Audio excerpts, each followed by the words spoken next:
அம்மா மல்லி அரும்பு தடை வைத்து லட்சுமி போல் அழகார வீட்டில் குதிகளாய் வாழ்ந்து கொண்டிருக்கிறாள் என் தங்கை என்றல்லவா நான் எண்ணி இருந்தேன்.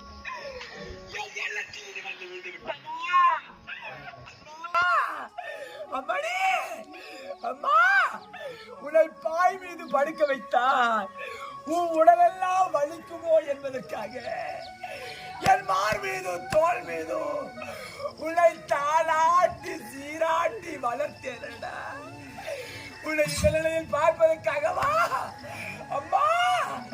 ஐயா ஒரு ஓலை குடிசையில பிறந்திருந்தார், ஒரு ஓலை குடிசையில பிறந்திருந்தாலும் என் தங்கை நான் ஒரு குறையும் இல்லாமல் வளர்த்தேனே.